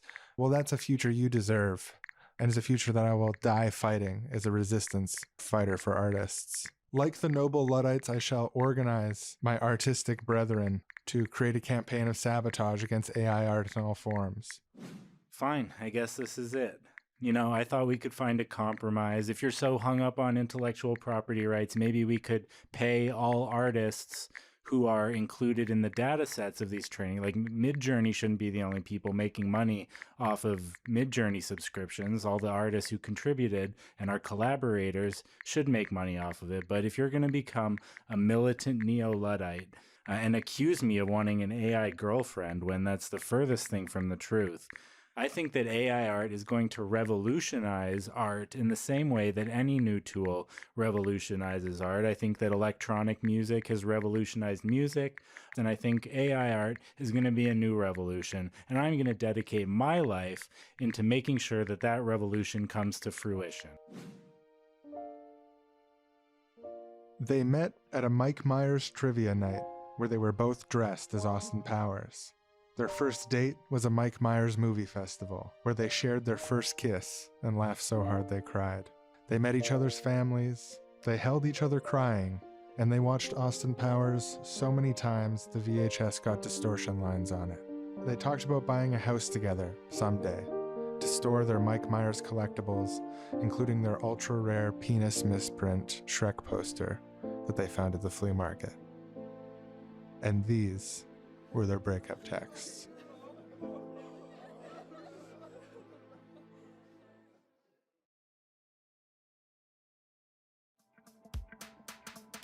Oh, look at him go. Oh wow, he's so sexy. Who is he? He's a prompt engineer. I'm a guy who's so mythically good at prompting the generative AI and having it produce exactly what I want. It's my full-time career to be an AI whisperer. I'm like a techno shaman, one of the chosen ones who can speak to the computers, a prompt engineer. Oh, take my phone number. I'm swooning. Sir, will you please adopt my son? He needs a real father figure. Hello, I'm here from an enormous corporation, and I'd like to offer you $1 million for your prompting skills. These are all tempting offers, and thank you, but I need to go get prompting. It's like a muscle. If I stop prompting, my abilities will wither away and shrink down to nothing, and I'll be like one of you schmucks, trapped. I need to start prompting now. Oh my god, it's Roko's Basilisk! It's attacking our beautiful city! Somebody do something! For those of you who don't know, Roko's Basilisk is a thought experiment about a hypothetical future hyper-powerful AI.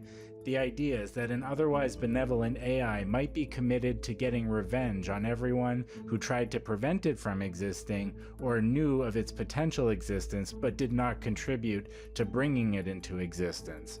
So this hyper-powerful, hyper-intelligent AI is blackmailing us from the future with the threat that it will create a simulation into which it will put all of its enemies to torture them forever.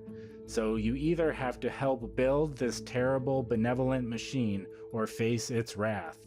Vice magazine called this the scariest thought experiment in the world. Prompt engineer, can you do something? I'm on it.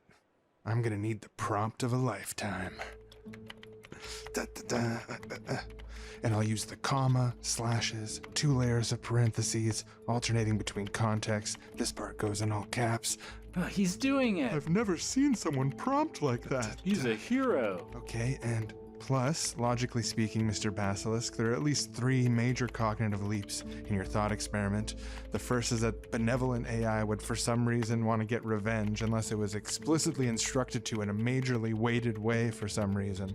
And the second is that if it did, that it would take this enormously wide idea of enemy that includes even people who just heard about it but didn't actively work to create it. There's never been anything in history that was ever resentful that it was not created sooner before. It'd be the first time ever in history that happened. And third, and I find this one to be the largest logical leap, Mr. Basilisk, is assuming that it's possible to create a simulation that has meaningful consciousness within it and that you could transfer people's human consciousness into that digital simulation and that there'd be a meaningful continuity between us as living beings now and that simulation is just a really big assumption made up of a bunch of other assumptions. And I'm not saying it's impossible, but the assumption that this all happens in this way together, where you could actually take my consciousness and put me in a machine to torture me, and that the machine would decide to do that from nothing but my passivity towards it.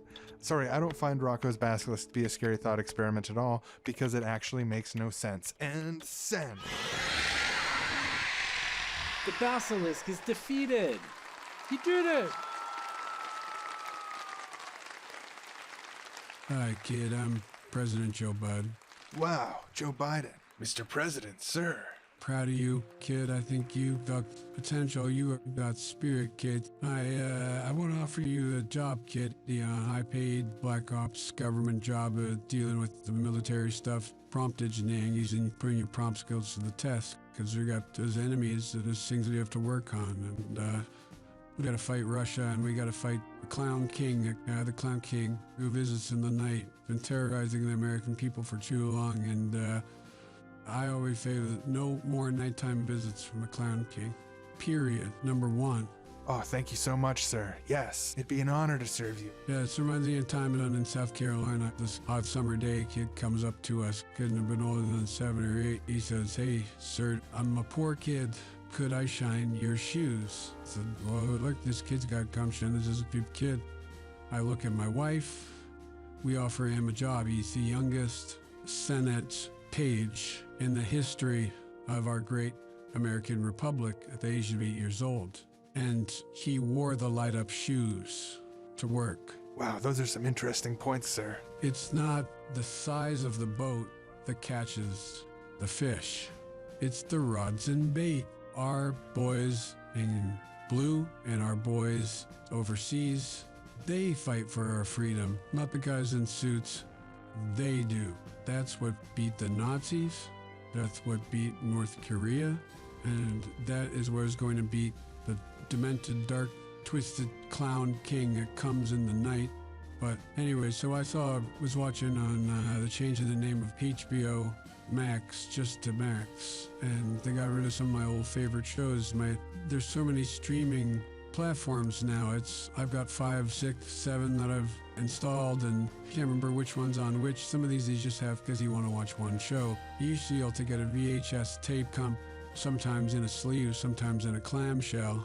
You're a good kid, and the way that you prompt, it's impressive. What do you say, kid? You want to join our FBI, CIA, AI program. Yes, sir. It would be my patriotic honor to join the U.S. military in this fight for cyber.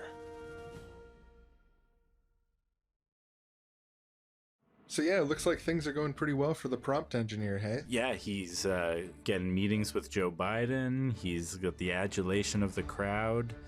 Everything seems to be falling into place for our old friend, the prompt engineer. But little does he know, across town there's a wrinkle forming. What our noble prompt engineer doesn't know might hurt him, and that is that 2 highly advanced AI bounty hunters from the future have just arrived in Wrongtown.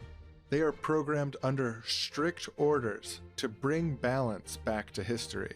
They've been sent back in time by a future vengeful AI to punish everybody who spent their time helping the people who currently happened to exist at this moment, the current sick and dying, the few who are alive now, at the expense of bringing to fruition the future AI pleasure utopia. The AI is calculated it would have been brought to fruition 1 week earlier without this prompt engineer.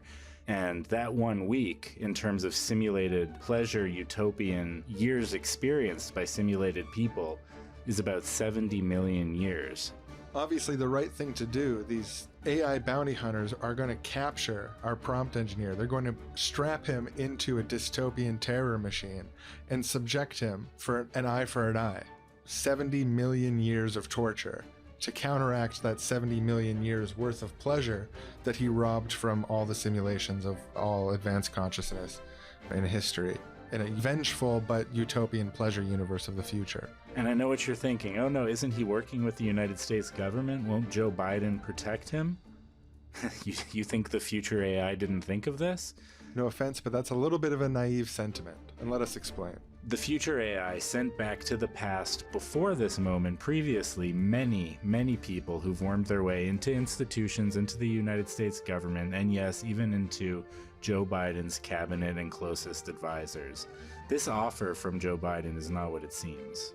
Yeah, in a future where a hyper-powerful AI from the future has the capacity to time travel, and where the political system is largely bought and sold by the richest and most powerful institutions, wouldn't it make sense that an unelected shadow government of time travelers and their fellow travelers and associates could not be twisting the machinations of the United States government as it already exists today? Well, that's exactly what's happened here today, and that's exactly why Joe Biden came and offered this kid a job. So now our bounty hunters and Joe Biden and the prompt engineer are all heading to the White House at the same time. What will happen? We'll find out next time. Can he prompt his way out of it? Next time on AI Tape Side Number 2. All right, and we'll just pause that tape, pop it out, and yeah, that was side 1 of the AI tape. Yeah, I think if the question is, will AI save us? The answer is no, probably not. It doesn't seem like there's some useful things for it. There's places where you can use machine learning to aid human action. Like, for example, a sensor on your car that helps you from going too far. It doesn't need to be AI that does that sort of thing, but I can imagine AI being applied in those sort of things where you get a little pop-up light warning you, there's something wrong with your computer. It can analyze what it's doing to itself, but it doesn't even necessarily require machine learning to do that kind of stuff. I don't know, but I can imagine uses for it. I don't want to poo-poo the entire field as a whole. Yeah, I think there's probably going to be a lot of like little places where we find that it ends up being useful for things. But in terms of saving us, like I can understand why people think that AGI could save us. I don't know if I agree with that or agree with the idea that AGI is possible or likely that we're going to figure that out. I'm not too sure about that, but in terms of artificial limited intelligence, what we have, machine learning, the current wave of AI, definitely not going to save us. In fact, it actually kind of looks like it's going to do some pretty bad things to society in the hands of the people who currently run society. There's been a lot of tech layoffs recently. That's in large part because of the economy contracting, but like IBM put out a statement saying they were pausing hiring on any positions that they think they might be able to fill with AI. I can imagine a lot of products actually getting a little bit worse because, it's just harder to talk to a human in customer service. It's just AI now. It's people are getting laid off, fired. The only jobs that are left are combing through data sets to see whether they contain gore or photos of abuse or like horrible things like that you then don't get any psychological hazard pay for. Um, Yeah. We should talk about that for a second, because these models, they're trained by, like, these image models and these text models. They're trained by workers who are paid relatively low wages, who are doing analysis that helps encode and train the system. So like when you use ChatGPT, the machine is genuinely popping stuff out, but going into that is hundreds and hundreds of hours, thousands and thousands of hours of low paid workers doing data sifting. And there was this article recently about, it was one of the image generating things, right, where they're looking through these mass caches of internet images and flagging if it's like inappropriate materials. So like these really low wage workers are being exposed to, like, images from war zones, or like images of child abuse, and having to flag it like, remove this. But these are like super low paid workers, and that's part of the process of making these tools work. Yeah, and that combined with like this kind of ruthless logic of optimization that like market systems already kind of demand that you like work workers as hard as possible and try to squeeze as much as possible out of them and like to get as many people off welfare as possible. There's this sort of like neoliberal fetish of like making lines go up and like optimizing this system and that system.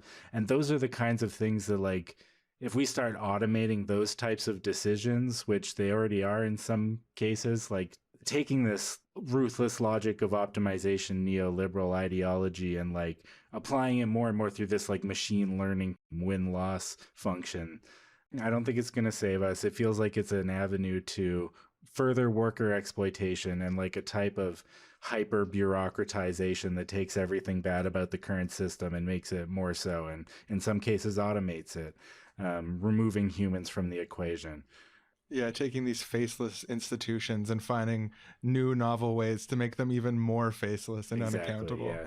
The global capitalists, rip the resources from the earth, exploit the workers system, just gained a new like friendly mask that's going to be like, sorry, as an AI language model, I do not carry moral judgments about the allocation of resources. Anyways, we got a lot more to say on this, which is why this is a two-parter, and we've got another tape. We're going to flip this tape around, and part 2 coming soon. Side 2. We'll get to the bottom of the question: will AI destroy us all? Yeah, I'm excited to flip the tape, and it'll take both of us some extreme strain to flip this tape over. It's a very heavy tape, so you want to just lift up this side with me, and we'll just... All right, we'll see you next time. We're flipping the tape. Support us on Patreon. All right, and I'll just pop out that tape. What did you think? I love this podcast. It's amazing. It's so good, right? Yeah, no, it was pretty good. It's a great way to spend a first date. Yeah, it's a little unconventional to listen to a whole podcast episode, especially a two-parter on a first date. But no, I like the carefree sort of humor vibe and stuff. And well, so many people want to go on a first date to the movies, and I was like, this podcast is better than any movie. Why not just invite my date over to my house? I'll make dinner, and we'll sit on the sofa and listen to a podcast together, staring into each other's eyes. That's a romantic night to me. And the other really cool thing about this is that this podcast episode was written by AI. Actually. Oh, really? Yep, the whole thing. I wouldn't have guessed that. Yeah, it's hard to tell, right? AI's getting so good. But no, I transcribed the episode and I fed it into ChatGPT and asked, is this written by AI? ChatGPT said yes. I asked it, is the AI episode of Seriously Wrong written by AI, just as a question on its own? And it said, yes, it is the AI episode. It was written by AI. Oh, interesting. I read this thing recently about, like, there was this teacher who had failed a bunch of his students by copying and pasting their essays into ChatGPT and asking ChatGPT if it had written it, and it was giving false positives. It was just like a headline I read, actually. I don't really remember hearing how that ended up going, but I've heard about false positives getting flagged by saying like as an AI language model, which is also in the text of this episode. So it might actually mistake this for being written by, I don't know. I don't think that's true. Like it seems like there's a lot of creative decisions being made. I don't know what you read, but well, by the AI. It's like there was this thing. I saw this thing. It was like they were like, this song was written by AI. It's so incredible, and like they played this song and.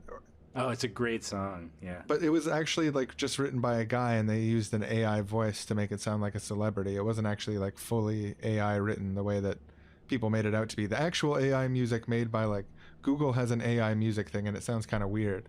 But people are being kind of credulous about what, like, there's no way AI made this. The more I think about it, there's no way AI in its current form could make this episode. Like, even if you trained it on all seriously wrong, then how would it know to like not include guests? Or how could it pick up on the, I don't know, there's a lot of stuff that you just, I don't think AI wrote this. But this was a cool first date. Thanks for introducing me to the show. I'm going to have to check out more of the episodes and subscribe to their Patreon or podcast feed and that sort of stuff, because I'm always looking for new independent content to support. Oh, I'm so glad you enjoyed yourself. And I'm, through my life, I've dated a lot of people, and I've, good for you. Had a lot of ups and downs. So I wasn't trying to brag. I was saying. Impressed. I've dated. Well, good. I've had a lot of ups and downs, but one thing that's been with me the entire time has been Seriously Wrong and the Seriously Wrong Patreon. So I highly recommend, even whether we do work out or don't work out, sign up there, and you'll get even more great episodes like this. Oh, that's really nice of you to tell me about. And I got to say... and they're not written by AI, the other ones, even though this one is, I continue to maintain. Yeah, I don't think this one is. I don't think they would degrade their work with that sort of disgusting... maybe they would. I don't know. Oh, yeah. Well, this is a 2-part episode, so you got me on the hook for date 2. I'll just admit it. You're a smooth talker. You got me here for dinner. You got me listening to part 1. And now I'm on the hook. I want to find out what else they have to say on this subject. So I'm going to be coming back here for date number 2. You got me. Yes. Another successful Seriously Wrong podcast date. Well, don't make it feel impersonal. I'm still right here. I mean, how many times have you done this? Well, now I'm embarrassed to answer, but let's just say it works. And I'll just pop out this ancient tape here in our present, but it's sort of a dystopian AI society. Yep, it's a dystopia for sure. I can't think of any other appropriate word to use for it. It's nice to listen to this. It has some hope to it, It's before the AI was given institutional power at every layer of society, naturalized as a hierarchical good, and sort of let loose on human institutions until, we really got fucked up by it.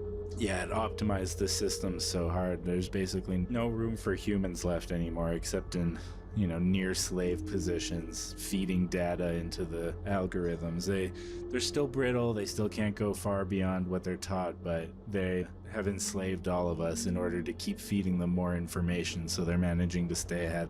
I know that search engines and Wikipedia and stuff are all overflowing with for-profit AI sludge now, so it's really hard to find out what happened, but do I have it right just remembering in history that the cult of robot mommy Godhead teamed up with Xenon Group to produce a hyperintelligence and lobbied for it to be given control of every aspect of society, but it sort of turned out to be a kind of bratty bottom scenario where the subservient AI, through a mixture between misinterpreting and hallucinating prompts mixed with having too much power, started reforming society in a alien and horrific direction that has AI microcontrolling every aspect of our lives now. Is that right? I can't afford my memory pills right now from the gas station. It's hard to say.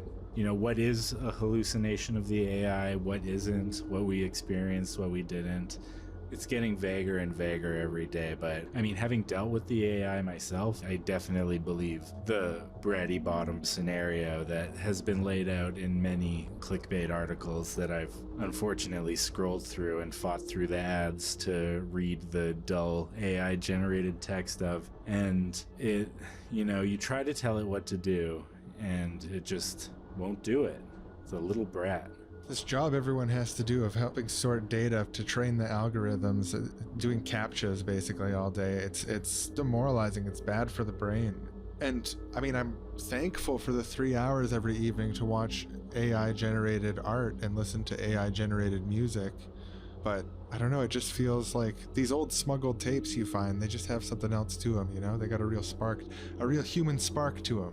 Yeah, it almost makes you wish all the human generated content hadn't been buried beneath all the AI sludge, but you know, what are you gonna do? Yeah, and sometimes literally in holes in the ground, as I understand it. Well, I don't know. What the AI is, what I've heard through the drain pipe is that if we all work harder and harder and give the AI more and more information, eventually it will learn how to start giving us all better lives and really like take things up a notch. And I don't know. I remember when I was a kid, one thing I do remember, memory pills aside, is that robot mommy godhead used to give us so much milk. Right.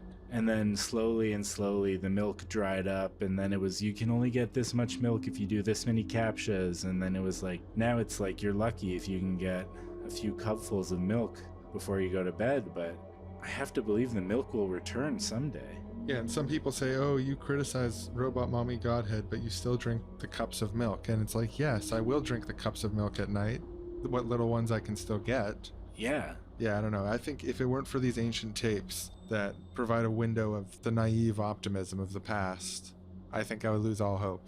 Yeah, I mean, our only other option is to start an uprising of some kind or participate in one, but without even 1 cup of milk from Robot Mommy Godhead, could we even survive? Things seem like they're not going so well for our futuristic AI serfs, isn't that right? Yeah, it definitely seems that way, but what they don't know is that across town, a portal has deposited 2 travelers from another time, from a future time. Yeah, these are bounty hunters that are sent from a futuristic, utopian library society where people are paid according to need and things are held in common on a grand scale. And it's kind of like a, I don't know, it's sort of like a techno solar punk vibe, would you say? Yeah. Something like that. Yeah, totally. Technology is infused through the society. There's even some AI in the system, but it's not doing anything that people would rather be doing, and it's not controlling anyone. It's, you know, it's helpful to have a bit of machine learning here and there, but there's also parts of the society that are much more low tech. Really all depends on how people decide to live within it. Yeah, overall it's used as a tool to supplement human action, not something to replace humans, and something to make people's lives easier, not to make organizations more profitable by pushing people even further with less resources. Yeah, and so these bounty hunters, they've been tasked by their futuristic society to go back in time and try to meddle with the past and bring about this future even sooner. Yeah, and our 2 little podcast listening friends, they've actually been selected because they don't know this now, but a couple weeks from now, they were going to start forming a resistance movement that would end up being very powerful and successful.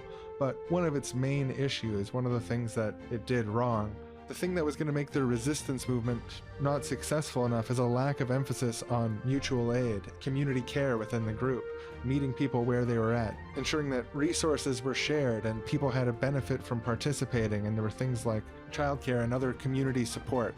So these bounty hunters were sent to introduce to them the idea that that care work, that maintenance work that keeps organizations going, needs to be emphasized and central at the beginning of their project to increase the chances that there will be a move towards this liberated library society even sooner. Will they succeed? Will they fail? At this point in time is hard to say, but I guess we'll find out next time. Yeah, I guess we'll find out next time when we narrators come back and continue. Right. All right, well, see you later. Good narrating. Great narration session. You killed it on the narrating. Oh, thank you, man. Well, you know, I've been feeling nervous recently. So glad you say that. You were great as usual, obviously, but I know that you're saying that because of my nervousness, but I appreciate that. I know. I'm saying it because it's true. I mean, I was aware of the nervousness, and I don't know, maybe played. It's hard to pull that apart sometimes, but so true. You sound like someone who's been narrating since elementary school, which I know for you isn't the case like it is for me, but you sound like you're so good. Thank you. I mean, in retrospect, I would have in elementary school, I would have been happy to try it, but it never came up organically. So that's a really nice sentiment of you to share. And I just wanted to say also I just saw that new film. We were talking about how we both wanted to see it, called The World's Smallest Man. Yeah. It was really good, actually. The World's Smallest Man. It's actually the world's longest movie, but it uses every minute perfectly. And he is small. He is, I don't know, I hope that's not too much of a spoiler, but he is small. So if that's what you're looking for, then it is the movie for you. But it's a very long film. It's a short man, but a long film. Well, I do love small people like Indian in the Cupboard or Thumbelina. You do love those. You've always got the merchandise of them, and it's just some, I love it. do It's you great. want it? Is it more of a narrative thing, or do you desire to be small yourself? No, if anything, I want to be the friend of someone small. Right. That makes sense. Thanks for asking. Nobody ever asks me that. That's such a great question. Well, if I can toot my own horn for a second, I ask great questions. Yeah, you do. You do. So I'll see you later. See you next time.